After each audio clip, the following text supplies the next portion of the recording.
आप सभी को नमस्कार।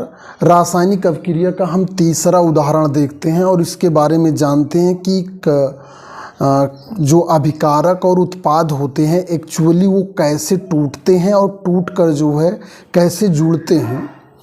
और एक चीज़ और जानिए कि ये बैलेंस रिएक्शन नहीं है। बैलेंस का मतलब संतुलित रिएक्शन। संतुलित करना आपको अभी बाद में इसी चैप्टर में सिखाया जाएगा। तो यहाँ पर आप ये देखिए, जैसे ये कॉपर धातु है, ये Cu कॉपर धातु हो गई, H2SO4 ये सल्फ्यूरिक अम्ल है, कॉपर सल्फेट बन रहा है, सल्फर डाइऑक्साइड बन रही है और ये जल आपका निकल रहा है। तो आपको एक चीज़ का ध्यान रखना है कि आपको लिखना और याद करना यही है, लेकिन समझना लाइन के नीचे वाला। देखिए आपका जो कॉपर होता है Cu ही होता है, इसमें कोई प्लस माइनस चार्ज नहीं होता है क्योंकि धातुएं स्वतंत्र होती हैं। ठीक, बिना किसी से कंपाउंड के रूप में भी ये स्वतंत्र रह सकती है। लेकिन यहीं पर आपका H2SO4 है, जब इसे सॉल्यूशन में विलयन में डाला जाता है वाटर या किसी में, तो 2H प्लस और SO4 डबल माइनस में टूट जाता है। अब H प्लस और छोटी इकाई में नहीं टूट सकता, लेकिन SO4 की हम संरचना पर थोड़ा सा जाएंगे।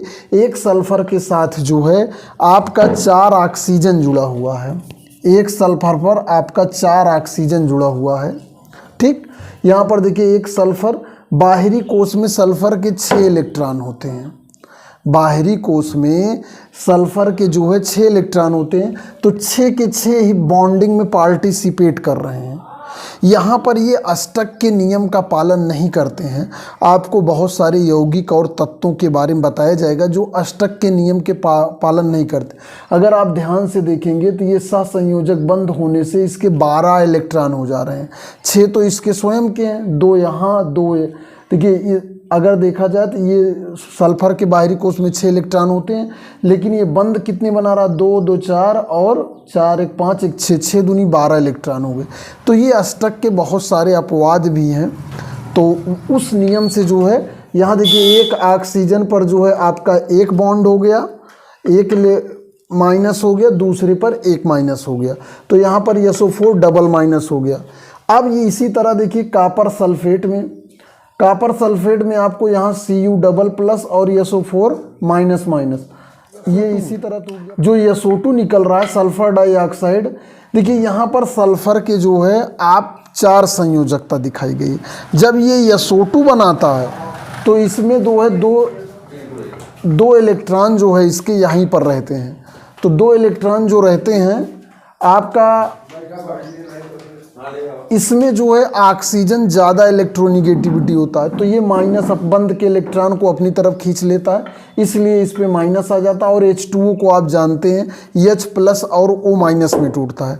तो इस तरह ये उदाहरण को आपने जाना कि कैसे जो है ये इस अंदर की बात को समझना और याद ये करना है। रासायनिक अभिक्रिया का जो है आपका चौथा उदाहरण, ये जो है कैल्शियम कार्बोनेट, आपका कैल्शियम कार्बोनेट। देखिए कैल्शियम कार्बोनेट और ये हाइड्रोक्लोरिक अम्ल, ये कैल्शियम क्लोराइड, जल और कार्बन डाइऑक्साइड, ये आपकी रिएक्शन है। परीक्षा में ऐसे ही रिएक्शन आते हैं। आपसे रिक्त स्थान पूछ लेगा, ये गायब कर देगा। अब आपको समझ के भरना रहेगा। भार आप तभी पाएंगे जब इसे आप तोड़ना और जोड़ना जानते रहेंगे। देखिए कैल्शियम कार्बोनेट टूटता है Ca डबल प्लस और कार्बोनेट CO3 माइनस माइनस में टूटता है। उसके बाद ये H प्लस में टूटता है, Cl माइनस में टूटता है। ये कैल्शियम डबल प्लस में टूटता है और Cl माइनस में टूटता है। जल को H प्लस और O डबल माइनस।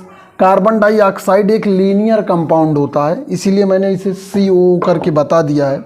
और थोड़ा सा डिटेल जाने, जैसा कि इसमें 2 8 8, कैल्शियम में इस समय 18 इलेक्ट्रॉन हैं, लेकिन 2 8 8 2 होते हैं, 2 ये अपना डोनेट कर चुका है।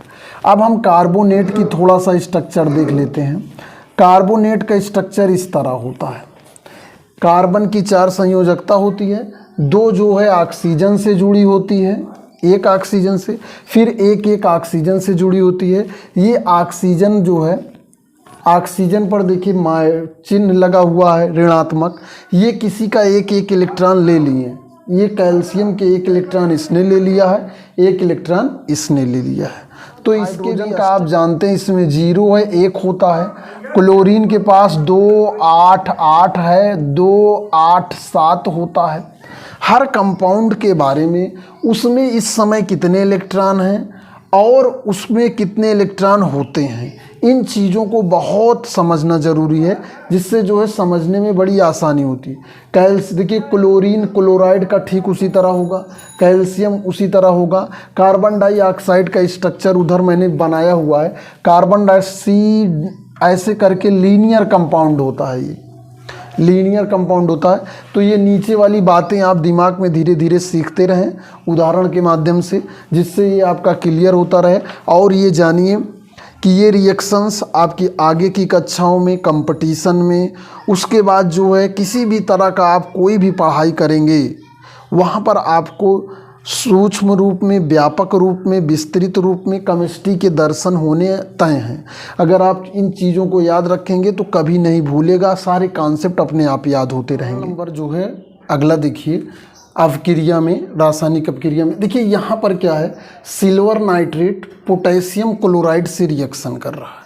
करने के बाद सिल्वर क्लोराइड बना रहा है और पोटेशियम नाइट्रेट बना रहा है। ये रिएक्शन आपको ऐसे ही याद करना है।